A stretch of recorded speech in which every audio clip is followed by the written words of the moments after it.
그래서 지금 가치적인 측면에서 본다면 너무나도 비싼 국면이다라는 말씀을 드릴 수 있겠죠. 지금까지 봤던 것과는 좀 다를 수 있다. 이제부터 조금 더 악화되는 그림들이 나오지 않을까라는 생각을 하는데요. 지금은 아직까지는 좀 조심해야 되긴 하겠지만 2023년 1분기 때 어느 정도 현금 비중이 있으신 분들, 그런 분들은 굉장히 좋은 기회가 올 수 있다. 신흥국, 신흥아시아 증시에 굉장히 큰 기회가 올 수 있다.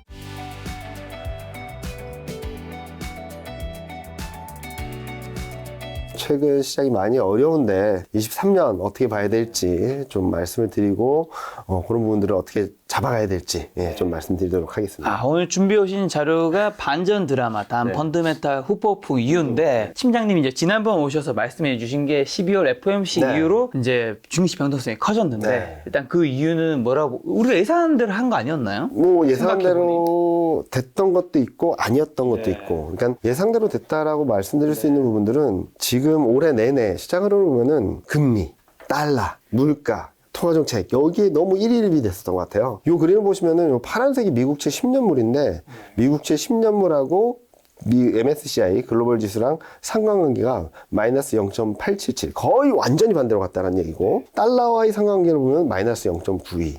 그러니까 금리가 오르면 달러가 강해지면 증시는 하락했다. 금리가 좀 슬로해지고 달러가 좀 슬로해지면 증시는 반등했다. 이 패턴이 계속적으로 반복됐었는데 12월 FOMC 이후 좀 이상한 모습이 나타나고 있죠. 왜냐면은 채권 금리는 좀 더 떨어졌는데 증시는 하락을 했고, 달러는 계속 떨어졌는데 증시는 하락을 했습니다.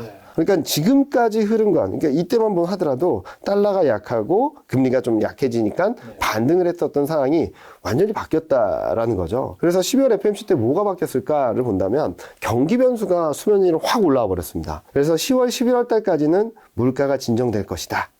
통화정책 완화적으로 할 거야. 근데 제가 조금 달랐던 것은, 저는 많이 올라가 봐야 2380이다, 2300 못 간다 그랬는데, 여기서 달랐던 부분들은 금리 인하 기대가 너무 세게 들어왔어요. 그러니까 저는 금리 인하 기대까지라기보다는 통화정책 완화 기대라고 생각을 했는데, 통화정책 완화를 넘어서 완전히 금리 인하 50bp, 70bp 금리 인하가 들어오면서 2,500선까지 갔었던 거죠. 그런 와중에 경기는 그렇게 나쁘지 않을 것 같아 라는 얘기를 하면서 10월, 11월 굉장히 강한 반등세를 보였던 거라고 생각합니다. 그래서 그때 국면을 말하면 뭐 들어보신 분들도 계시겠지만 bad is good, good is good. 경제지표가 나빠도 좋고 좋아도 좋다. 무슨 말이냐면 경제지표가 나쁘게 나오면 금리 인하할 거야. 경제지표가 잘 나오면 경기가 그렇게 나쁘지 않을 거야 라고 하면서 계속 올랐던 거죠. 근데 11월 CPI를 확인한 12월 13일 그리고 12월 FOMC가 있었던 14일 이 두 국면을 지나면서 경기 변수가 수면 위로 올라오면서 시장이 많이 변하기 시작했다라는 말씀을 드리고 있거든요. 그래서 지금부터는 bad is bad, good is bad. 경제지표가 나쁘면 경기의 침체에 대한 불안감, 경제지표가 좋으면 우리가 생각했던 것보다 금리 인하가 좀 약한 거 아니야? 금리 인하가 좀 더 하는 거 아니야? 라는 걱정을 하면서 저희는 전형적인 위험자산 약세, 안전자산 강세가 전개될 수 있다라고 생각을 하고 있거든요. 그래서 지금까지 보셨던 것과는 좀 다른 국면이 12월 중순부터 펼쳐지고 있다라는 말씀을 드리고 있고, 이 그림 보시면은 물가와 통화정책과 경기 간의 악순환의 고리가 전개되면서 물가가 낮아도 통화정책 완화적으로 간다 하더라도 경기에 대한 불안감들, 침체에 대한 공포감들이 시장에 좀 녹아들지 않을까라는 예상을 하고 있습니다. 배드 이지 배드, 굿 이지 배드 뭐 어느 쪽으로 가든 별로 좋지 않다라는 것 같은데 이거 좀 더 자세히 설명해 주신다면? 리서치 자료나 뉴스 기사를 보셨으면 좀 아실 수 있는데 조금 헷갈리실 수 있어요. 왜 이렇게 국면이 바뀌느냐라는 말씀을 하실 수도 있는데, 우선 보여드릴 거는 경기 변수가 너무 세게 들어왔습니다. 요 그림이 뭐냐면은 미국 중앙은행 연준에서 제시하는 전망치인데 22년 GDP 성장률 전망치가 0.5, 23년도 0.5, 그리고 23년 연준 위원들이 전망한 범위를 보니까 마이너스 0.5에서 1이에요. 역성장까지 예상한 사람들이 있다라는 것이죠. 그리고 또 실업률은 상향 조정을 하면서 실업률이 올라갈 수 있다라는 전망까지 들어오고, 자 그러면은 0.5, 0.5가 왜 중요하냐? 미국 GDP 성장률 전년 대비로 보면은 1분기가 3.7, 2분기가 1.8, 3분기가 1.9예요. 자, 이걸 내게 이제 4분기가 나오겠죠. 얼마가 나와야지 연간으로 0.5가 나올까? 마이너스 5%. 이게 맞나? 라고 생각할 정도로 저랑 저희 이코노미스트랑 뭐 저희 채권 담당하시는 분이랑 이게 맞아요? 이게 맞아요? 그랬거든요. 근데 22년 전망 범위를 보면 0.2에서 0.5예요. 미국 연준 위원들도 경기 침체 가능성을 열어놓고 있다. 그러면서 시장이 많이 변했던 거죠. 그러니까 경기 침체가 막연하게 오는 거 아니야라고 했었던 상황들이 좀 바뀌었다라는 것이죠. 그래서 일각의 뉴스들을 보면은 긴축 때문에 시장이 흔들리고 있다라고 하는데 긴축 때문이 아니라 경기 침체 공포 때문이다라고 보는 게 맞을 것 같고요. 자, 그러면 왜 bad is bad, good is bad냐? 요 짙은 색이 미국 중앙은행에서 제시한 점도표라는 거예요. 22년 말에는 기준금리가 어디까지 갈 거고 23년 어디까지, 24년 어디까지 갈 거라는 전망치를 찍어 놓은 건데 23년을 9월 달에는 4.6이라고 했던 게 5.1로 올렸고요. 24년은 3.9에서 4.1로 올렸습니다. 점도표를 올렸어요. 많은 분들이 이것 때문에 연준의 매파적인 스탠스 때문에 시장이 흔들렸다고 하는데 시장은 안 믿어요. 왜냐면 위의 그림이 전망치거든요. 시장에서 전망하는 그림인데 통화정책이 끝난 직후로 보면 4.8입니다. 고점이. 5.1 못 간다 라는 생각을 한 거예요. 왜? 경기 침체 때문에. 그리고 금리 인하를 2023년 하반기부터 쭉 해서 4.1 고점 대비 70bp 금리 인하할 거야 라는 기대가 들어온 거죠. 자, 그러면은 경제지표가 나쁘면 금리 인하 많이 할 거야 라는 기대감이 여기까지 올라왔는데 그럼 왜 여기서 막히느냐? 여기 보시면은 4.1입니다. 2024년 말에 예상되는 기준금리는 4.1이라고 연준 위원들이 제시해 줬는데 시장의 전망이 4.2로까지 떨어졌어요. 여기보다 더 강하게 금리 인하를 기대하기 어려운 상황이 된 거죠. 그러면은 금리 인하 기대는 막힌 상황에서 경기가 안 좋아지면 안 좋은 것들에 대한 민감도가 높아질 수밖에 없다. 또 경제지표가 잘 나오면 연준이 제시한 점도표는 5.1인데 시장의 기대는 4.8, 4.9면 금리 인상 한 번 더 하는 거 아니야? 또는 금리 인하 기대를 70bp 했는데 50bp 아니야? 25bp 아니야? 이런 걱정들을 사면서 시장은 10월, 11월과 정반대의 상황들이 2022년 12월, 2023년 1월, 2월 정도까지 시장을 굉장히 불안정하게 만들 수밖에 없지 않을까라는 예상을 하고 있는 부분입니다. 그럼 12월도 굉장히 지금 증시가 힘들었는데 바깥 굉장히 추워진 날씨만큼 요즘 영하 체감 온도 10도, 20도로 가더라고요.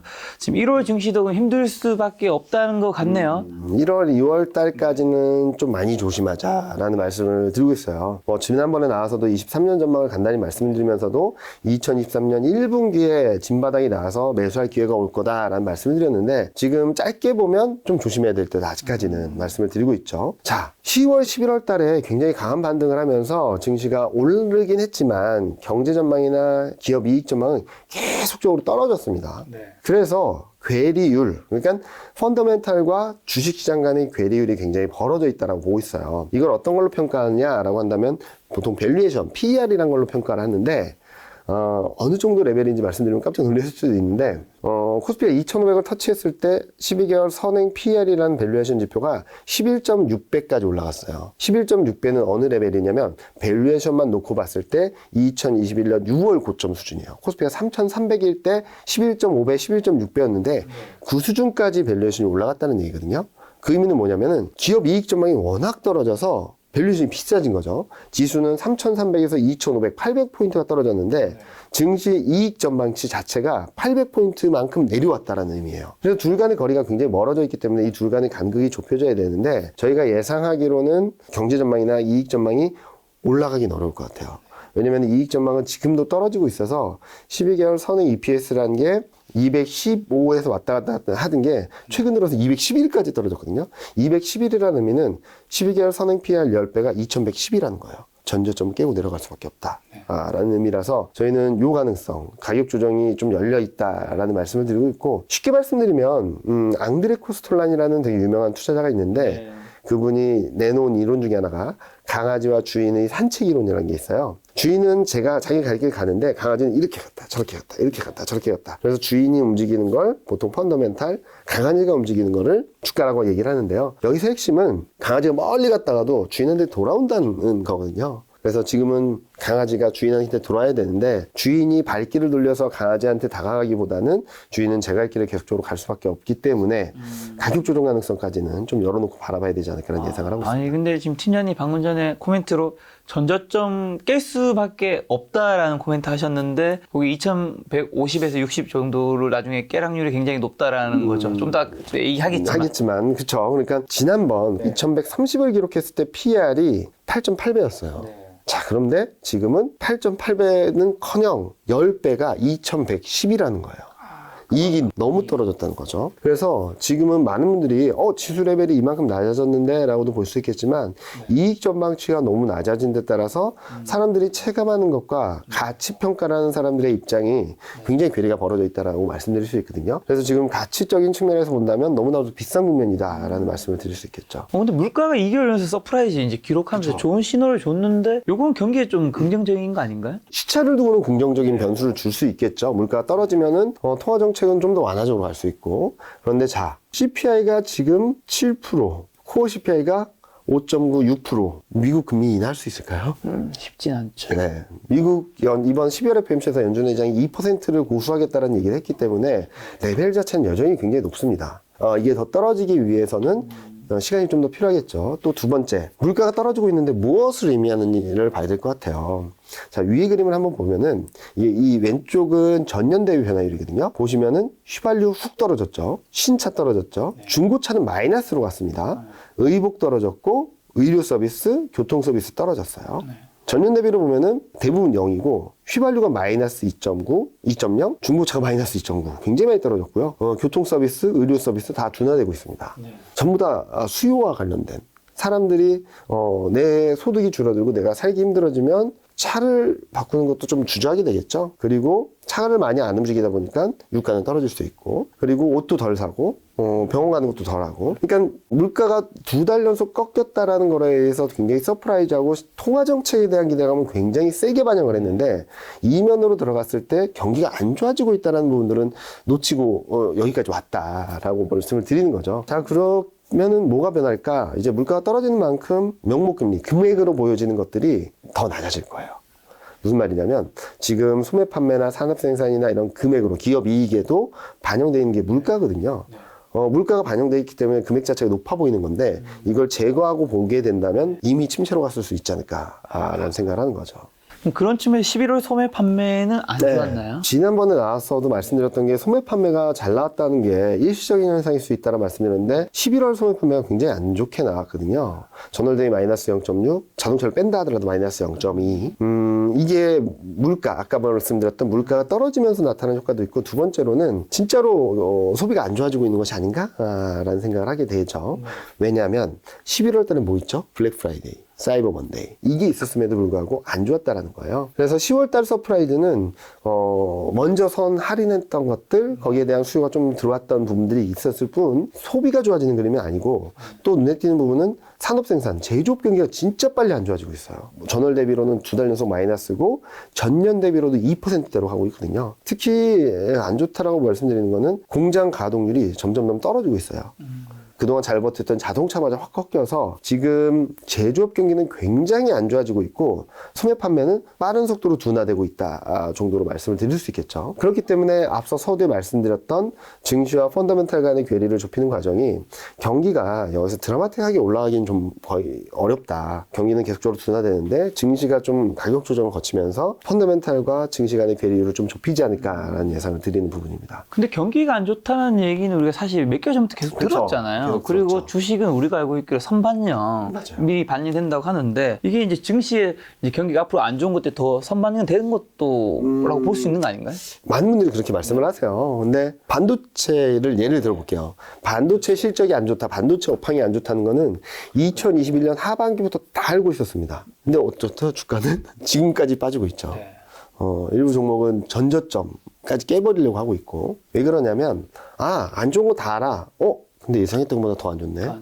괜찮을 것 같아 라고 반등했다가 예상보다 더 안 좋네 하면서 계속적으로 주가 레벨이 떨어졌거든요. 무슨 말씀을 드리냐면, 많은 분들이 괜찮아, 많이 반영됐어 라는 레벨은 지금까지 봤던 것과는 좀 다를 수 있다. 이제부터 조금 더 악화되는 그림들이 나오지 않을까라는 생각을 하는데요. 이 그림이 뭐냐면은 ISM 제조업 지수라는 건데, 이제 처음 수축 국면 들어왔습니다. 이제 처음. 지금까지는 확장 국면에서 둔화되는 그림이었고, 이제부터 악화되는 그림으로 갈 수 있다는 거죠. 한국 수출도 보여드릴게요. 수출 안 좋아 했는데 이제 막 2달째 마이너스예요. 과거 흐름들을 봤을 때 2달 만에 바닥을 찍고 올라가는 경우가 없었거든요. 최소한 6개월 정도 시차를 두고 바닥을 잡는 경우가 있었죠. 또 하나는 이처럼 한국 수출이 굉장히 안 좋은 이유가 중국, 반도체 때문이거든요. 근데 중국 수출 증가율과 반도체 수출 증가율이 바닥을 잡을 기미가 아직 보이진 않고 있어요. 그러면은 지금 이제 막 2달 마이너스인데 이 마이너스 폭이 좀 더 커질 가능성을 열어놔야 되지 않을까 라는 말씀을 드리는 거죠. 그래서 많은 분들이 괜찮아라고 하는 것은 지금의 컨센서스인 것 같아요. 근데 지금 예상한 것보다 좀 더 안 좋은 그림이 나오고 더 악화되는 그림이 나왔을 때 시장은 좀 충격을 받지 않을까라는 예상을 하고 있습니다. 근데 최근에 또 중국 경기에 대해서 긍정적인 뷰가 있기도 하고 그쵸. 또 어떻게 보면 또 뉴스에서는 요즘에 코로나 완화하면서 갑자기 이제 환자들이 너무 많이 늘어나서 그쵸, 맞아요. 이거 좀 어떻게 해석해야 될지 좀 헷갈리네요. 자, 일단은 중국의 방역 정책이 좀 완화적으로 방향성을 틀었다는 건 굉장히 긍정적입니다. 그렇죠. 그 자체는. 네, 그 자체는. 근데 시장의 기대가 너무 앞서간 거 아닌가. 통화정책을 바라보는 시각도 그렇고 중국을 바라보는 시각도 비슷한 것 같아요. 통화정책에서 미국 중앙은행이 말한 것은 금리 인상 속도 조절입니다. 금리 인상은 더 할 건데 금리 인상 폭을 좁힐 수 있어 라고 얘기를 했지만 시장은 이렇게 반영을 한 거죠. 금리 인상 속도 조절할 거야 그랬더니 시장은 금리 동결, 금리 인하 50p, 70pp 여기까지 간 거예요 시장이. 연준은 여기 있는데 중국을 바라보는 시각도 비슷하죠. 우리 방역 조치를 좀 완화적으로 갈 거야 라고 했더니 제로 코로나 폐지, 위드 코로나, 소비 회복, 경기 회복 여기까지 갔던 거예요 시장이. 멀리 갔다. 네. 그래서 실제로 경제 지표를 보면 요 밑에 그림이 뭐냐면은 이번에 발표된 중국 소매 판매와 산업 생산인데 소매 판매 전년 대비 마이너스 5.9예요. 굉장히 안 좋은 거거든요.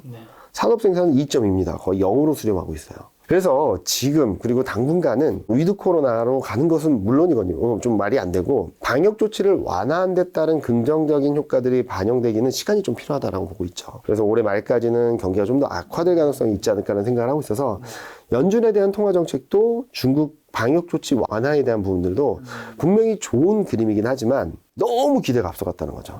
이게 어느 정도 되돌려야지 새롭게 시작한다거나 아니면 시장이 제대로 된 방향성을 잡아갈 수 있는 계기를 만들 수 있겠다라는 생각을 하고 있습니다. 그 기대감 때문에 사실 우리가 연준 FOMC 있을 때마다 이번엔 그렇죠. 조금 좋게 하겠지, 좋게 이번엔 좀 하겠지. 완화하겠지 네, 하다가 네. 조금 큰일 난 부분들이 올해 굉장히 몇 많았던 번 거 있었죠. 아닌가. 네. 네. 그런 흐름들이 시장에서 계속적으로 반복됩니다. 근데 그럴 때일수록 펀더멘탈 그리고 밸류에이션 어느 정도 실적 경기 흐름과 얼마나 괴리가 있는지를 계속적으로 확인해야 되는데 지금은 그 괴리가 너무 벌어져 있기 때문에 당분간은 조심하자라는 말씀을 드리고 있어요. 거꾸로 말씀드리면 이제부터 경기에 대한 부분들을 본격적으로 반영하기 시작했다는 건 마지막 국면일 수 있거든요. 통상적으로 정시가 흔들릴 때는 통화 정책 때문에 흔들리고 마지막으로 경기 침체에 대한 공포감을 사면서 바닥을 잡는 경우가 많아서 아직까지 경기에 대한 불안감들을 충분히 반영하지 못했다는 측면에서 변동성 커질 수 있는데 만약에 2023년 1분기 중에 진짜 변동성이 나왔을 땐 이번에는 피하는 조정이라기보다는 좀 적극적으로 대응해야 되는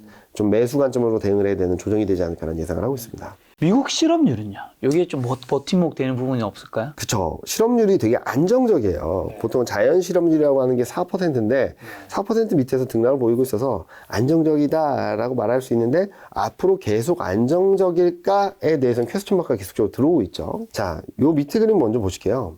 기업에서 사람을 찾습니다 하는 구인 건수는 이미 5월 달부터 꺾여서 내려오기 시작했습니다. 더 문제는 대규모 감원 증가가 11월 한 달 동안에만 4만 명 이상 늘어났고 지금 문제는 그동안에는 화이트 칼라라고 하죠. 빅테크 기업들이 감원이 줄을 이뤄서 큰 문제는 없다라고 했는데 최근 들려온 뉴스를 보면은 빅테크 기업은 물론이거니와 은행들, 투자은행들, 그리고 이제 연말 소비 시즌 끝나면 유통, 이런 쪽에서 감원 이슈가 계속적으로 들어올 수 있거든요. 그러면은 지금까지 괜찮았던 것들로 인해서 실업률이 앞으로도 계속 안정적일 거야 라는 말씀을 드리긴 좀 어려울 것 같아요. 오히려 고용지표라는 거는 실업률이라는 건 전형적인 후행지표이기 때문에 시장에 마지막 충격 파장을 주지 않을까?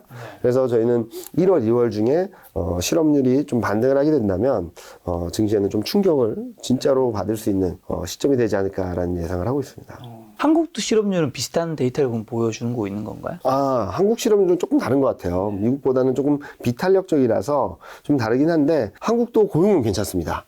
그런데 지금 전반적인 경영은 되게 안 좋죠. 아까 보여드렸던 것처럼 수출 1개월 연속 마이너스고요. 한국은 수출 비중이 너무 높고 대외유전도 높은 상황에서 미국 경기 안 좋다 그러고 유럽은 이제 마이너스 성장으로 간다고 하고 있고 중국도 아직까지 경기가 안 좋다라고 본다면 한국 경제도 당분간은 탈출구를 보기에는 좀 시간이 좀 더 필요하다라는 말씀을 드리고 싶습니다. 자, 이제 곧 이제 4분기 실적 시즌이 도래할 텐데 이번 실적 쇼크 가능성이 굉장히 커 보입니다. 어떻게 지금 보시나요? 그동안 3분기 실적 시즌도 생각보다 많이 안 좋았어요. 그래서 여기 보시면은 10월, 9월 중순 이후부터 10월, 11월까지 엄청난 속도로 떨어졌다가 이제 3분기 실적 시즌 끝나니까 좀 안정적인가 했더니 이제 4분기 프리어닝 시즌 들어가면서 또 한번 다시 꺾이는 모습들을 보여주고 있거든요. 뭐가 꺾이냐? 반도체, 전월 대비 18%씩 빠지고 있습니다. 그리고 IT 하드웨어, IT 가전, 이쪽은 2차 전지 쪽, 그리고 비철목재, 철강. 그동안 실적이 괜찮았다고 했던 시클리컬, 소재 산업주들까지 꺾이고 있는 상황이고, 한때 반짝하기도 했고 중국 변수로 좀 기대감을 높였던 화장품, 의류, 미디어, 교육까지도 꺾이고 있는 상황이라서 지금 시장 전반적으로 실적에 대한 불안감들이 커지고 있다. 여기에 금리가 레벨업 된 데 따라서 이자 비용 높아졌고요. 매년 연말에는 이제 상여금이나 그런 것들이 나갈 거고요. 그리고 환율 레벨 많이 떨어졌고요. 이런 그동안의 실적에 플러스 효과를 줬던 부분들이 좀 팍팍 떨어지고 있어서 4분기 실적은 조금 더 경계감을 갖고 바라봐야 되지 않을까라는 생각을 하고 있고요. 더 큰 문제는 반도체 안 좋은 거 다 아시잖아요. 네. 눈높이가 아직까지 많이 높은 것 같아요. 다른 업종들이. 이게 코스피 영업이익률이에요. 매출액 대비 얼마나 돈을 잘 버나를 보는 거죠.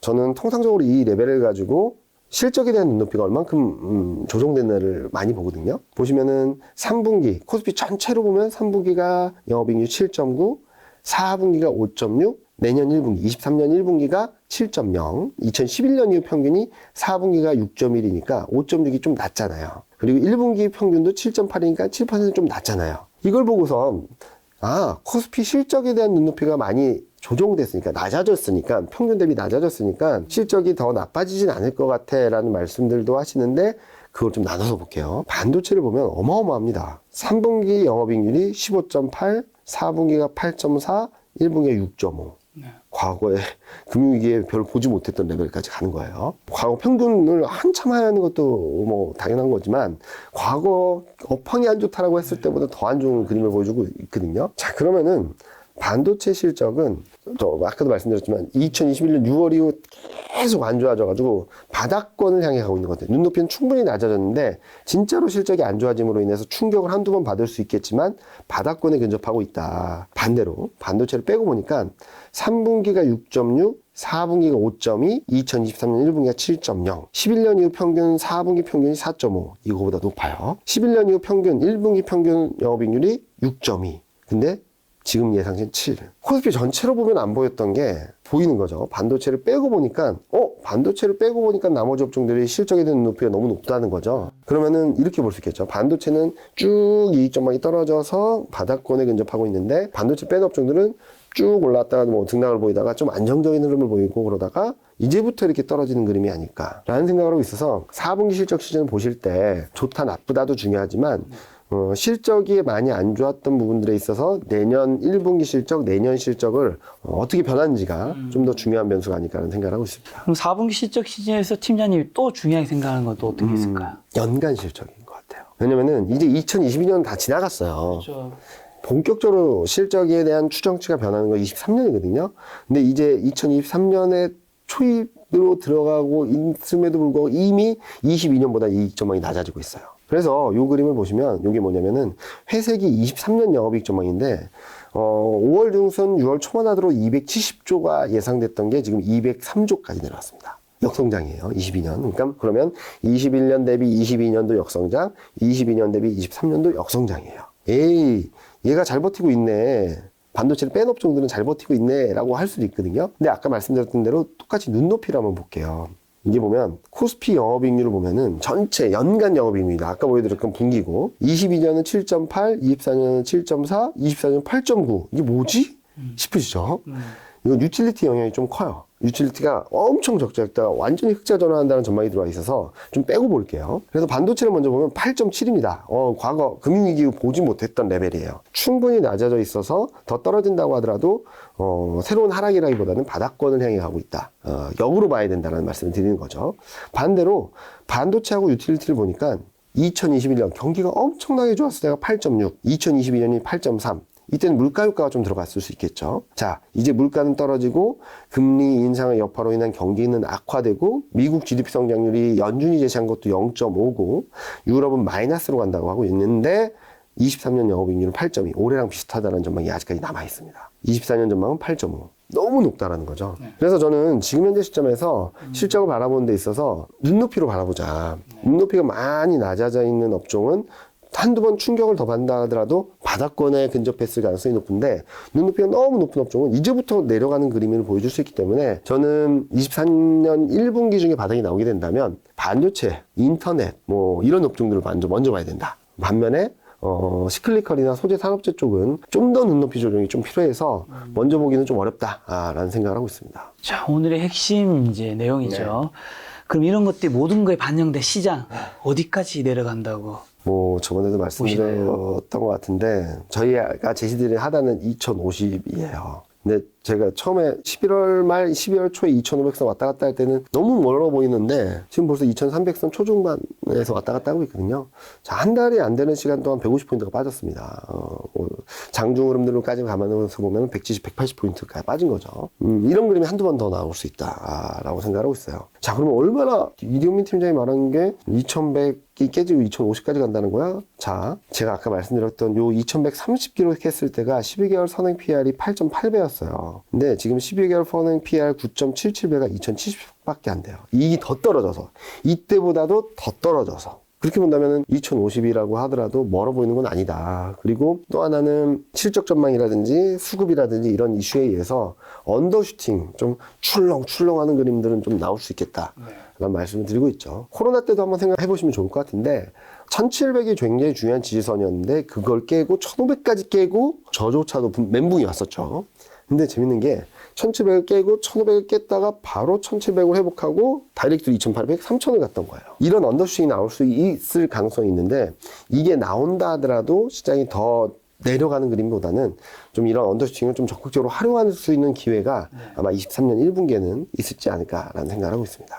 2070 끔찍하네요. 2500선대, 뭐 2400선대 있을 때부터 좀 조심하자라는 말씀을 계속적으로 드렸었는데, 그때도 얘기가 많았죠. 이경민 팀장 2380 뭐 못 넘는다고 그랬는데 왜 바꾸냐. 오버슈팅이라고 본 거죠. 제가 예상하지 못했던 게, 금리 인하 기대를 50bp, 70bp 할지는 진짜 저도 몰랐습니다. 시장이 그 정도까지 금리 인하 기대를 할지 몰랐었는데, 거기에 대한 기대감에 2500까지 올라왔다면 되돌림 과정은 불가피하다라는 말씀을 드리고 싶습니다. 외국인 투자자분들 요즘 최근에 매도하고 있는데, 좀 앞으로도 매도장이 계속 지속될까요? 저는 이 부분은 조금 달라요. 근데 조금 다른 것 중에 하나 뭐냐면은, 많은 분들이 물어보세요. 외국인이 매도하고 있다. 그럼 이제 한국 증시에 떠나는 거냐? 제가 약세로 보는 거는 한국 증시에서 외국인이 떠나는 게 아니라 그냥 약간의 차익 매물을 내놔도 시장이 엄청나게 충격을 받을 것 같다. 왜냐면 여기 보시면은, 위에 그림 보시면 이 파란색이 뭐냐면 외국인이 코스피 현물을 얼마나 사는지 누적한 건데, 7월 이후 최근까지 10조를 샀습니다. 샀다 팔았다 했지만 샀어요. 10조를. 근데 보유 비중은 안 늘어요. 두 가지 해석이 가능하다고 생각합니다. 공매도를 좀 정리한 거. 왜냐면은 대차정부 감소한 규모가 10조 정도 되거든요. 그리고 두 번째로는 매집하고 있는 거 아닌가. 싸긴 싼데 위쪽으로의 방향성이 아직까지 보이지 않으니까, 많이 떨어지면 사고 좀 올라오면 팔고, 또 축 떨어지면 사고 올라오면 팔고, 뭐 이런 거 아닌가라는 생각을 하는데, 그럼 외국인이 샀다 팔았다 하면은 증시는 우상향 아니냐라고 생각하실 수도 있지만, 지금은 수급 주체가 없어요. 매수할 사람이 없다 보니까 외국인이 한 6조 4,500억을 7월 8월 달 두 달 동안 샀는데, 이 두 달 동안에 사니까 코스피가 270포인트 올랐습니다. 그리고 12월, 11월에 7조 6천억을 샀는데 코스피가 370포인트가 올랐어요. 근데 9월 한 달 동안 2조 5천억을 팔았는데 코스피가 410포인트가 빠졌습니다. 무슨 말이냐? 사면은 좀 올라가긴 합니다. 그러니까 매수하는 주체가 없으니까 외국인이 사면 올라가겠죠. 근데 매수하는 주체가 없어서 외국인이 2조 5천억만 팔아도 이걸 받아줄 수급이 없다 보니까 시장의 충격 강도가 되게 크고, 여기에 반대 매매, 실용 물량 뭐 이런 것들이 나오면서 좀 하방력을 더 증폭시키는 영향을 주고 있다는 거죠. 그럼 외국인은 계속 살 수 있는 거 아니냐? 아까 계속 밸류에이션 부담이 크다라는 말씀드렸는데, 요 회색 선이 선진국 대비 PER 상대 강도예요. 높으면 높을수록 선진국보다 비싸다라는 의견이 될 수 있는 거죠. 2012년 이후 최고치까지 올라왔고요. 이걸 보면은 어떤 펀드매니저분들은 한국은 사이클 산업이 많기 때문에 고밸류에서 하고 저밸류에서 파는 거야 라는 얘기를 하시는데, 그거 어느 정도 맞아요. 보시면은 고밸류 이때 샀으면은 2016년에 샀으면 수익이 났겠죠. 2018년 말까지. 2021년 이때 샀으면 또 수익이 났을 수도 있죠. 그런데 문제는 뭐냐면, 고밸류에서 살려면 실적이 안정돼야 되는 거야.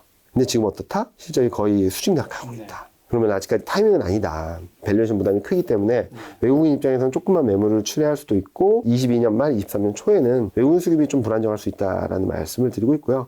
특히 눈여겨보실 부분은 12월 말에 원달러율이 1,300원에서 이렇게 툭 떨어졌거든요. 그러니까요. 근데 외국인이 계속 팔고 있습니다. 환율이 더 떨어지기 어렵다라는 생각도 있겠지만 이미 돈을 많이 벌었기 때문에 이거 이익을 일단은 실현하고 2023년을 맞자라는 생각이 좀 크지 않나라는 생각을 하고 있어서 이런 매물 부담이 좀 시장에 좀 변동성을 키울 수 있다고 생각합니다. 지난번에 나오셔서 달러랑 채권 투자 좀 좋게 얘기해 주셨는데 네.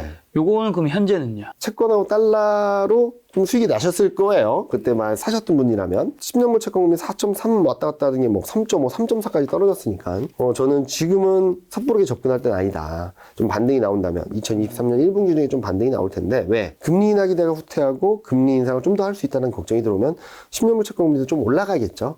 저는 다시 한번 매수할 기회가 있겠다. 라는 말씀을 드리고 있고요. 다만 단기채는 조금 조심하자 라는 말씀은 계속적으로 드리고 있습니다. 왜냐면 미국채 금리, 기준금리가 어디까지 올라갈지는 조금 더 봐야 돼서 그 부분은 장기채, 경기 침체가 가시화되면 가시화될수록 레벨이 떨어질 수 있는 장기채에서는 한 번의 기회는 좀 더 있을 수 있다라는 말씀을 드리고 있고요. 자, 달러는 저희가 예상했던 것보다 굉장히 세게 내려갔어요. 달러 인덱스 자체가 104를 장중에 깨기도 했고, 그런데 저는 지금은 오히려 좀 달러를 비중을 좀 줄였다가 다시 한번 타이밍을 보자 라는 말씀을 드리고 싶어요. 왜냐면은 지금 달러가 하락한 데에는 금리 인하 기대도 있고 경기에 대한 불안감들도 있고 이 와중에도 미국 경기는 그래도 괜찮을 것 같은데 라는 생각이 좀 남아있는 것 같아요. 그래서 안전자산 선호 심리가 그렇게 강해지지 않았죠. 근데 이제 진짜로 미국 경기가 안 좋아지는 그림이 나타나게 되고 통화 정책이 후퇴할 수 있다는 걱정들이 들어오게 된다면 금리 인하 기대가 후퇴하게 된다면 달러는 한 번 정도는 2023년 1분기 정도에는 한 번 반등이 나올 수 있다고 생각하거든요. 그래서 지금은 달러를 사야 될 시점이 아닌가 라는 생각을 하고 있고요. 많이 갖고 계신 분들은 좀 기다리시고 별로 없으신 분들은 좀 지금 사시면 좋을 것 같다는 말씀을 드리고 있고요. 원달러율도 비슷합니다. 지금 뭐 제가 오늘 들어오면서 보니까 1260원대까지 갔더라고요. 언더슈팅이다 라고 말씀드리고 있고 그래서 달러로 수익을 내실 분들은 지금 좀 담아 놓으셔도 무리가 없고 만약에 제가 저번에 와서 말씀드렸던 것처럼 1350원, 1320원 이 밑에서 사셨던 분들이라면 좀 기다리시면 수익을 내고 탈출할 수 있는 기회가 올 것이다. 2023년 1분기에는 채권에서 한 번 수익 기회, 달러에서 한 번 수익 기회. 근데 채권은 저는 2023년 6월까지도 수익을 줄 수 있을 거라고 보고 있어요. 근데 달러는 23년 1분기 중에 좀 빠져나오시는 게 맞지 않을까 하는 생각을 하는 거고. 그래서 달러가 많으신 분들은 지금 정리하지 마시고 좀 기다렸다가 1440원, 1450원대를 넘어설 때 정리하셔서 그 정리한 금액으로 한국 주식을 계속적으로 분할 매수하시면 달러로도 돈을 벌고 주식으로도 돈을 벌 수 있는 그런 투자 전략이 되지 않을까라는 예상을 하고 있습니다. 1,400원, 1,500원 근처까지 다시 갈 거라고 보시는 것 같네요. 네. 그 정도까지는 갈 수 있겠다라는 생각을 하고 있는데요. 그러면 왜 지금 왜 이렇게 떨어졌냐? 일단은 경기에 대한 불안감들이 있는 상황이긴 한데 무엇보다도 원달러율이 더 떨어진 데는 첫 번째로는 아까 말씀드렸죠. 중국 제로 코로나 정책을 좀 완화적으로 간다고 하니까 경기 회복 기대까지 너무 세게 갔던 거. 두 번째로는 BOJ에서 좀 긴축적인 성향을 보였던 것 때문에 좀 많이 떨어졌는데 아마도 연말 연초 지나면서 안전자산에 대한 선호 심리가 커지게 되면 채권하고 달러가 같이 강세를 보이고 그로 인해서 증시가 좀 불안정한 흐름들을 보여주지 않을까라는 예상을 하고 있습니다. 자, 팀장님이 생각하면 2023년 그러면 반전의 시작은 뭘까요? 반전의 시작은 역설적이게도 경기가 안 좋다는 거. 자, 지금 그러면은 뭐가 다르냐? 왜 너는 경기가 안 좋다라는 것 때문에 2023년 1분기까지는 조정이라고 해놓고 왜 갑자기 23년 반전의 포인트가 경기가 안 좋다라는 거냐라는 것들을 질문하실 수 있는데요. 경기가 안 좋다는 것들을 지금은 아직까지 반영을 하지 못했다라고 생각하는 거예요, 증시가. 왜냐면 경기가 안 좋아. 그래서 금리 인하할 거야. 그래서 2,500까지 갔던 것들을 되돌릴 수밖에 없는 상황이라서 23년 1분기까지는 조심하자라는 말씀 드리고 있고 23년 1분기 중에 진짜로 경기가 안 좋게 된다면 첫 번째로는 물가가 떨어지겠죠. 두 번째로는 물가가 떨어지고 경기가 진짜 안 좋아지면 연준이 통화 정책이 진짜로 바뀌겠죠. 좀 완화적으로. 여기서 금리 인하까지는 좀 모르겠는데 금리 인상은 못 할 겁니다. 그러면은 달러가 움직일 거냐? 약세로 가겠죠. 그러면 여전히 풍부한 유동성들이 다시 한번 시장을 움직이면서 시장을 방향성 자체를 위쪽으로 만들어주지 않을까라는 생각을 하고 있고요. 이런 흐름들을 지나다 보면 23년 하반기에는 경기 모멘텀이 살아나고 턴어라운드하고 기조효과만으로도 이렇게 경기 모멘텀 방향성이 위쪽으로 방향성을 틀어갈 수 있는 그런 조건이 만들어질 수 있어서 저는 경기가 안 좋아지는 것들로 인해서 시간이 지나고 난다면 좋아지는 변화들이 하나둘씩 구체화될 수 있다, 가시화될 수 있다라는 말씀을 드리고 있습니다. 자, 그럼 반전의 시작은 좀 어떻게 되고 경로는 좀 어떻게 좀 될까요? 자, 요 그림을 보시면 될 것 같아요. 아까도 러프하게 그림을 보여드리긴 했지만 23년 1분기 중에 코스피 2000선 초반, 2000선 초중반 정도에서 바닥을 잡을 수 있는데 제가 여기 그림을 좀 밑으로도 내려놨잖아요. 이런 언더슈팅이 나올 수는 있어요. 근데 이거는 적극적으로 사야 되는 조정이다라는 말씀을 강조드리고요. 이 정도까지 안 좋아지게 된다면 증시는 아마도 경기는 진짜로 안 좋아질 것이고 통화정책은 많이 후퇴했을 것이고 그리고 물가는 조금씩 더 내려가는 그림을 보여주겠죠. 그러면 연준의 통화정책이 저희는 예상하기로는 3월 FOMC를 전후로 해서 금리 인상을 멈출 것 같아요. 자, 금리 인상을 멈추게 되면 무슨 변화가 있을까? 일단은 달러가 약해질 거예요. 그럼 원달러 환율은 다시금 하락할 것이고 외국인 수급은 들어오면서 그러면서 유동성들이 좀 다시금 작동이 되는 그런 그림을 보여주겠죠. 그럼에도 불구하고 2분기까지는 등락을 반복할 겁니다. 왜냐면은 아직까지 경기 바닥을 확인하지 못했으니까. 근데 1분기 실적 시즌을 지나고 2분기 경제 지표들이 하나둘씩 나오면서 바닥인가? 바닥일 수 있겠는데 그러면서 이제 2분기를 지나면서 바닥을 통과하고 있다라는 기대감이 들어오면서 시장은 쭉쭉 뻗어가는 흐름으로 보고 있거든요. 그래서 저희가 2640을 상단으로 말씀드리고 있는데 그 상단이 고정된 거냐? 그렇진 않아요.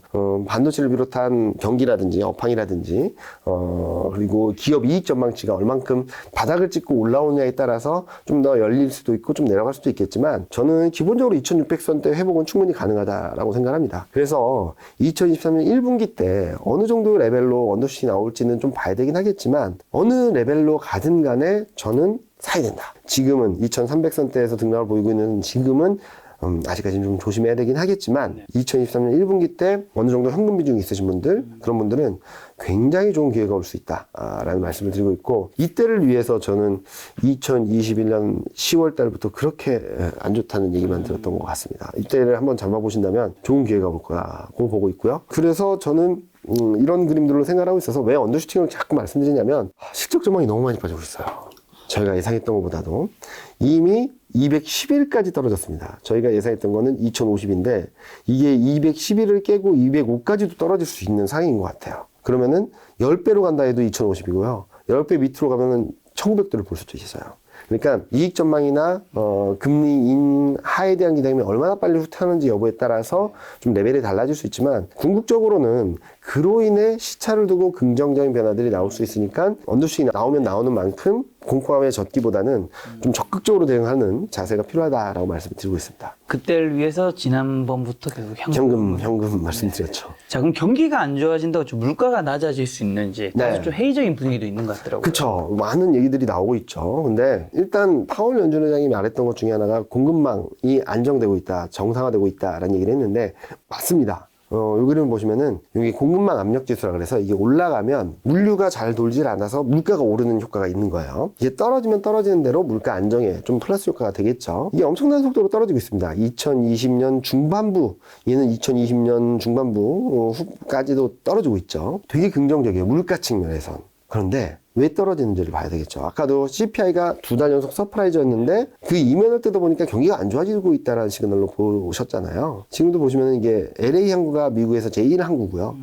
롱비치 항이 제2항구인데 엄청난 속도로 물동량이 떨어지고 있습니다. 물류가 제대로 들어오질 않고 있다는 거예요. 수입이나 이런 물류가 제대로 돌지 않고 있어요. 왜냐면 미국 내 재고는 많은데 수입해가지고 물건을 채워놓을 이유가 약해진다는 거죠. 11월 물동량 기준으로 보면 LA 항구는 2012년 이후 최저치고요. 롱비치 항은 2016년 이후 최저치입니다. 그만큼 경기가 안 좋아지고 있음으로 인해서 공급망이 좀 진정되고 있다는 그림이고요. 두 번째로는 지금 레벨로 가기만 하더라도 저는 원자재 가격이 많이 떨어질 것 같아요. 전년 대비로 봤을 때 경기가 안 좋고 달러가 다시 한번 반등하면 원자재 가격 레벨이 좀 더 떨어질 것 같아요. 그런데 그렇게까지 가정하지 않고 지금 평균 가격을 유지한다라고 본다 하더라도 2023년 1분기, 2분기 중에는 WTI 국제유가는 마이너스 30%대로 가고요. 가솔린 가격이 마이너스 20%대, 곡물 가격들도 마이너스 10에서 30%대로 가게 됩니다. 물가를 이렇게 끌어내리는 힘이 있겠죠.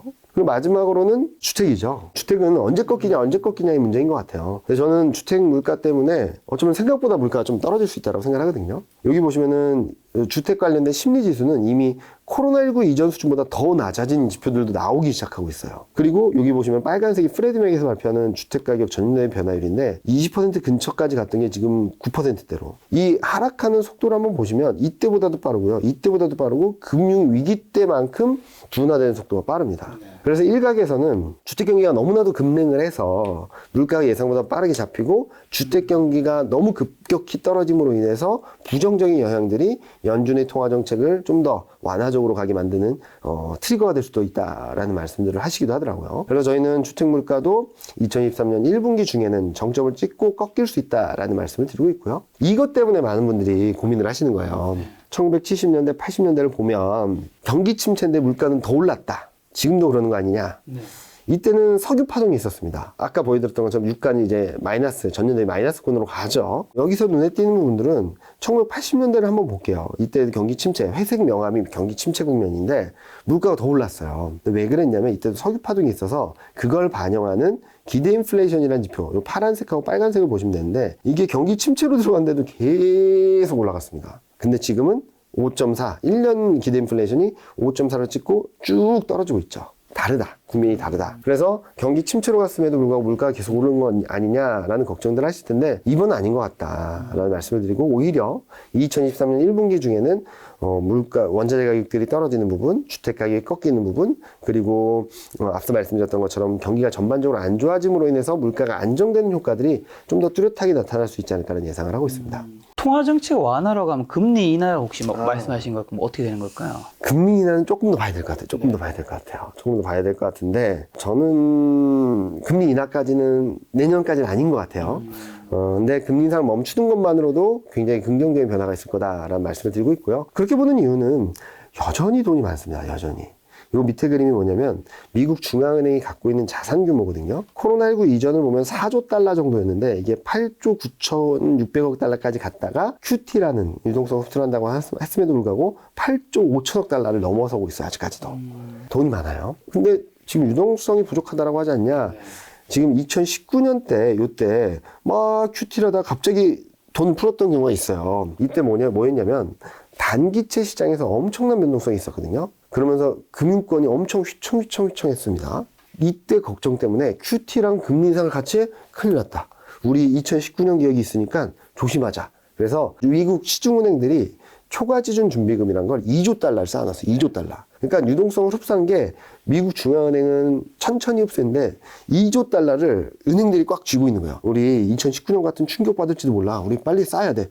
2조 부족한가? 3조 쌓아야 되나? 막 이러고 있는 거예요. 그러면 이제 금리 인상을 멈추고 QT도 좀 완화적으로 간다거나 방향성 자체를 좀 슬로우하게 가져가야 되면 잠깐 우리 2조 5천억을 쌌는데 이거 이 정도는 안 필요할 것 같은데 풀까라고 하면서 이쪽에서 유동성 효과가 들어올 수 있다라고 생각을 하고 있어서 금리 인상을 멈추는 것만으로도 저희는 유동성 효과는 좀 있을 수 있다라고 생각을 하고 있고요. 또 일각에서는 이런 것들을 말씀하시더라고요. IT 버블, 금융위기, 코로나, 금리 인하하면 시장 대폭락이다 라는 얘기를 하도 치기도 하는데 저는 여기를 좀 주목해서 보자. 1994년에도 급격한 금리 인상을 하면서 시장이 많이 흔들렸습니다. 그 다음에는 경기가 좀 안정적으로 흘러가면서 금리 인하, 금리 인상, 금리 인하, 금리 인상을 했는데 연간 단위로 봤을 때는 계속 매년 플러스 수익률을 기록했어요.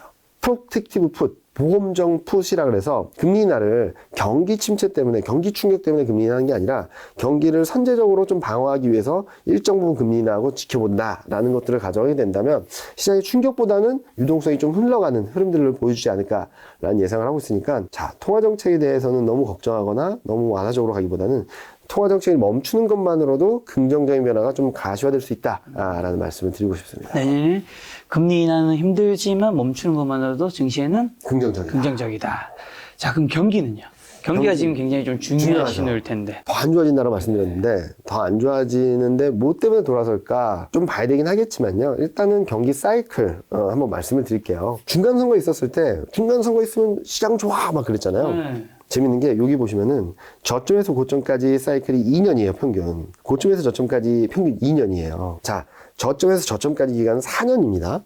아이러니하게도 중간 선거가 있을 때마다 경기 저점에 있어요. 4년, 4년, 4년. 그러니까 경기 저점에서 중간 선거가 펼쳐지다 보니까 좋아 보였던 거예요. 그러니까 1960년대 이후에 15번의 선거가 있었는데 그 중에 경기 저점이었을 때가 11번인가 10번인가 11번이었고 4-5번이 경기가 꺾였을 때죠. 지금처럼 이렇게 꺾였을 때. 이때 보면은 나눠서 경기 사이클을 나눠서 보면 안 좋았어요. 그냥 경기는 사이클이라는 거죠. 자, 그러면은 2년 사이클, 고점에서 저점까지 2년 사이클이면 21년 7월 달에 고점을 기록했을 때 2년이면 23년 7월 전후가 바닥일 수 있겠다라는 생각을 하는 거고요. 자, GDP 성장률 전년 대비 변화를 볼게요. 요 왼쪽 그림은 저희 이코노미스트가 추정을 한 거고요. 오른쪽 그림 뭐냐면 아까 일본에서 보여드렸던 것처럼 연준의 GDP 성장률 전망이 2022년도 0.5, 23년도 0.5라고 말씀드렸잖아요. 네. 그거를 그대로 녹이면 어떤 그림이 나올까를 보여드린 건데 저희 이코노미스트는 올해 4분기부터 뭐 마일드한 경기 침체, 역성장을 열어놓고 있는데 자, 22년 4분기 역성장이 23년 4분기에는 플러스 효과를 줄 거예요. 23년 1분기, 2분기, 3분기의 역성장이 여기에도 플러스 효과를 주겠죠. 그럼 경기가 이렇게 자연스럽게 턴어라운드 하는 그림이 나타날 거고 연준이 GDP 성장률 전망을 그대로 반영을 하면 4분기는 마이너스 5.1입니다. 거의 쇼크죠. 그리고 전분기 대비 플러스 성장을 한다고 가정해도 요게 이렇게 올라오는 그림이 나올 뿐 3분기까지 역성장일 수 있거든요. 그렇게 보면 2022년 4분기, 2023년 1분기, 2분기, 3분기까지 역성장이라고 본다면 이 역성장이 나오는 기저효과가 그 다음부터 들어오면서 가만히 있어도 플러스 반전하는 모습들을 보여줄 거다. 자, 그럼 보여주는 게 왜 중요하냐? 왜냐면은 경기 방향성 우상향입니다. 전반적으로. 경기 충격이 엄청나게 크지 않는 한. 근데 우상향인데 여기서 살짝 마이너스냐 플러스냐의 효과들에 의해서 시장은 여기 모멘텀에 되게 예민하게 반응을 하거든요. 그래서 저는 모멘텀이 이렇게 플러스 반전하는 구간이 23년 3분기부터 24년 2분기, 1분기, 2분기까지 24년 상반기까지 우상향하는 그림들을 보여줘서 아마 시장에는 충분히 상승 동력, 추세 반전, 추세를 움직이는 동력으로 작동이 되지 않을까라는 예상을 하고 있으니까 그러니까 23년 상반기에는 통화정책이 완화적으로 감에 따라서 유동성 효과 플러스 23년 하반기에는 경기가 바닥을 짚고 턴어라운드하는 효과들이 시장의 방향성 자체를 위쪽으로 만들어주지 않을까라는 예상을 하고 있습니다. 아까 저희도 여쭤보긴 했지만 한 번 더 좀 짚고 나오면 달러는 좀 어떻게 봐야 될까요? 아까는 23년 1분기까지 좀 올라올 수 있다고 말씀드렸잖아요. 네. 요 위에 오른쪽 그림 보시면 좋을 것 같아요. 이게 뭐냐면은 파란색 바 차트가 미국하고 유로존 간의 GDP 성장률 차이예요. 미국이 강하면은 달러 강세, 유로 약세입니다. 이게 마이너스면은 달러 약세, 유로 강세예요. 요 회색 바 차트는 미국하고 유로존의 기준금리 격차인데 이게 위로 올라가면 달러 강세, 유로 약세고요. 이게 내려가면 달러 약세 변수가 돼요. 그러면은 23년 2분기까지 둘 간의 기준금리 격차는 2.05로 유지되는데 GDP 성장률 격차는 계속적으로 올라가요. 달러 강세 요인이 아직까지 남아있다라는 거예요. 그래서 이거에 아직까지 남아있기 때문에 전 달러 강세가 반등이 한 번 더 있을 거라고 보는 건데 자, 그 뒤에 흐름을 보시면은 꺾여버리죠. 마이너스로 합니다. GDP 성장률 격차가.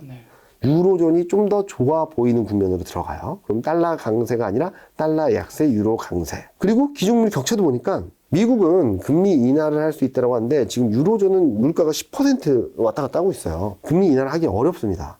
그래서 둘 간의 금리 격차도 이렇게 좁혀진다라고 말하고 있어요. 자, 그러면 내년 1분기, 2분기를 지나면서 GDP 성장률 격차는 미국과 유로존 간의 격차가 좁혀지고 이제 유럽이 좋아지는 국면으로 들어가고 금리 격차도 좁혀지는 구간으로 들어가면은 달러는 약세로 높여받을 수밖에 없다. 그러면은 매번 그랬듯이 신흥 아시아 증시에 굉장히 큰 기회가 올 수 있다라는 말씀을 드리고 있어서 23년, 24년까지는 선진국보다는 신흥국 안에서는 신흥 아시아 쪽을 굉장히 매력적으로 보고 있습니다. 원달러율 레벨로 말씀드리면 여기 120까지 갈지는 좀 봐야 되긴 하겠지만 왜냐면 BOJ라는 새로운 변수가 들어와서 전고점은 한번 넘을 것 같아요. 달러 인덱스가. 근데 그리고 원달러율도 1,500원 뭐 근처까지도 갈 수 있다라고 생각하고 있어요. 근데 여기를 정점으로 어떻게 가냐? 이게 여기 그림 보시면 아시겠죠? 쭉 내려갈 걸로 예상을 하고 있습니다. 달러 인덱스 2023년 4분기에는 100포인트 비트로 원달러율은 1,200원 초반 또는 1,200원을 위협할 정도로 내려갈 수 있다고 생각하고 있어서 지금 현재 시점에서 2023년 1분기만 잘 넘기면 달러 변수도 신흥국 증시, 신흥 아시아 증시, 한국 증시에 굉장히 긍정적인 영향을 줄 수 있지 않을까라는 예상을 하고 있습니다. 팀장님 말씀 들어보면 2023년 1분기 지나면서 이제 좀 좋아질 텐데 네. 경기 변수, 뭐 침체 가능성 반영해 새로운 길이 생긴다 의견인 것 같은데 네. 자 그럼 1분기 저점에서 좀 주목해야 될 업종은 어딘가요? 너무 뻔해가지고 네. 많은 분들이 또 그런 업종이냐라는 얘기를 많이 하시는데 네.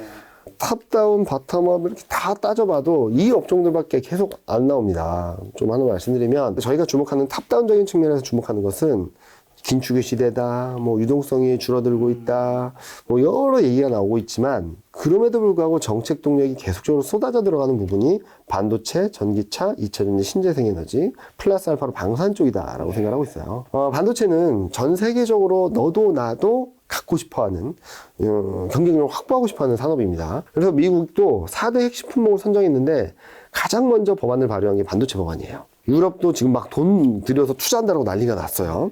중국 뭐 매년 반도체 굴기 얘기가 하고 있죠. 그리고 전기차, 2차전지, 신재생에너지는 산세계화가 빨라지는 과정에서 에너지 독립을 위해서 가속화시킬 수밖에 없는 환경이다. 그렇게 봤을 때는 미국도 IRA 법안, 중국은 유럽은 리파워 EU라 그래서 반도체 에너지를 좀 더 가속화시키자. 중국 뭐 보조금, 지원금 주고 뭐 네옴시티에도 투입한다고 하고 있고. 방사는 뭐냐? 자주국방. 각자 도생하려면 누가 도와주지 않더라도 내 국토는 내가 지켜야 된다는 생각을 하면서 유럽과 중동 쪽에서 국방비 지출을 좀 늘리고 있죠. 그런 그림들을 전반적으로 봤을 때 저는 반도체, 전기차, 2차전지, 신재생에너지, 방산 쪽이 좀 매력적이다라고 생각하고 있고요. 지금 상황은 탈세계화라는 얘기를 하고는 있지만 궁극적으로는 기술 패권 전쟁 국면이다라고 생각하고 있어요. 기술력을 어느 정도 확보해서 각자 도생할 수 있는 능력을 누가 더 빨리 가져가느냐의 싸움인 것 같거든요. 그래서 이 그림이 뭐냐면 우리나라 과학기술 정보통신부에서 발표한 건데 향후 10대 전략 기술을 내놓은 거예요. 반도체 디스플레이,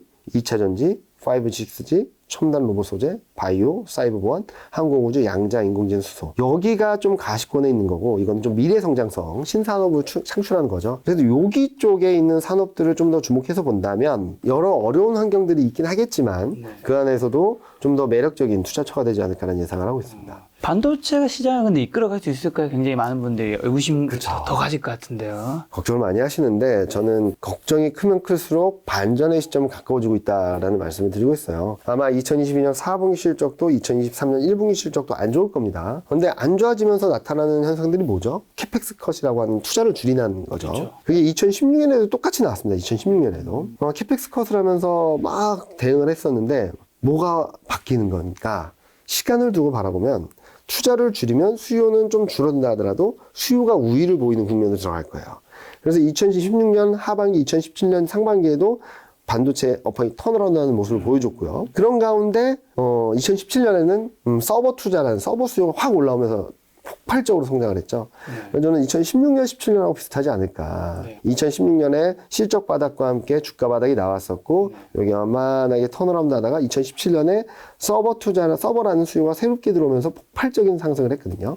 이런 그림들이 한번 나오면서 반도체가 시장을 한번 확 끌어가는 그림을 보여주지 않을까라는 기대를 하고 있고 이런 뷰는 저뿐만 아니라 저희 대신증권 반도체 애널리스트 하는 분도 저랑 비슷한 뷰를 갖고 있어서 반도체를 2023년에 계속적으로 주목해보자. 나쁘면 나쁠수록 좋아질 수 있는 변화들이 구체화될 것이다 라는 말씀을 드리고 싶습니다. 2016에서 2017년 증시가 좋았던 국면을 제가 알고 있는데 그럼 그때 특징은 좀 어떤 게 있을까요? 2016년, 17년을 펀드 매니저분들한테 말씀드리면 깜짝 놀라세요.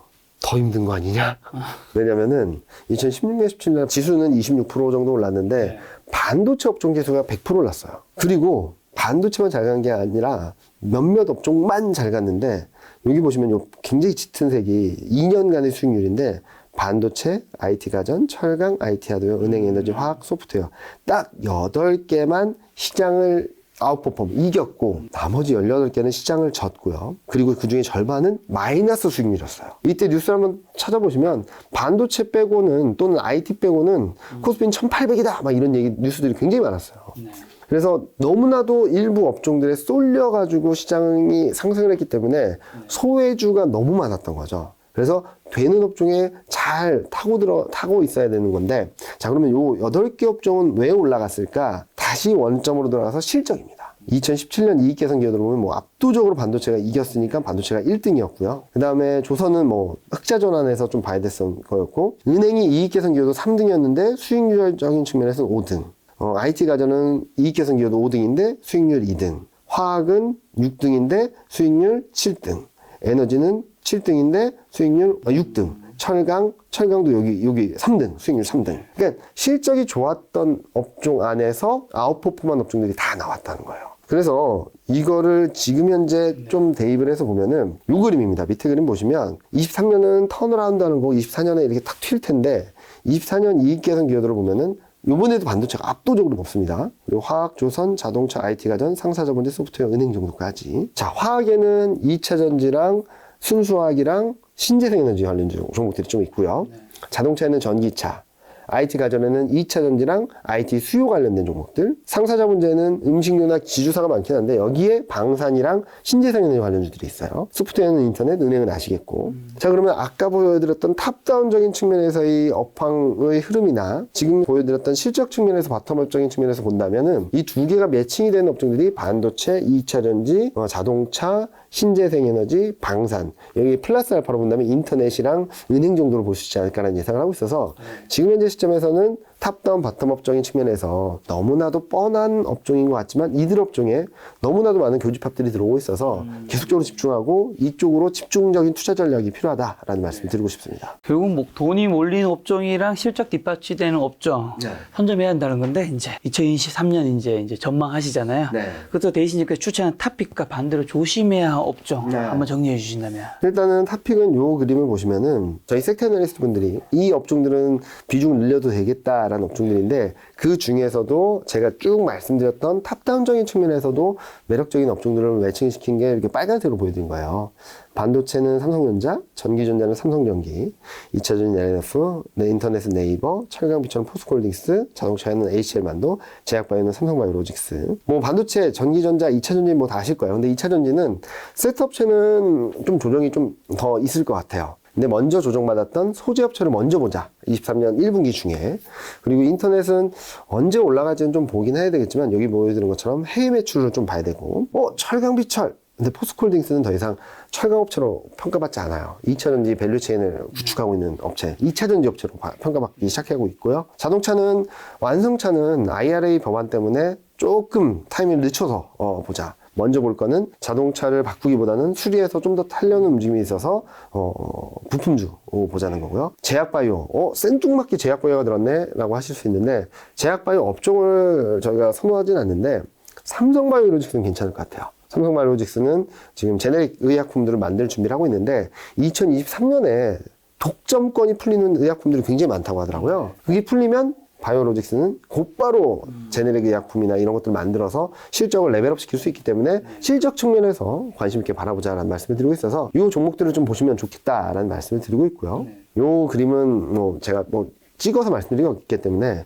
이 위의 그림이 실적 측면에서 사이클상 저희 섹터 애널리스트 분들이 어디쯤 있다라는 위치를 보여드리고 있는데 여기를 보셔야 될 것 같아요. 운송, 화학, 정유, 철강, 비철, 유통의류, 게임.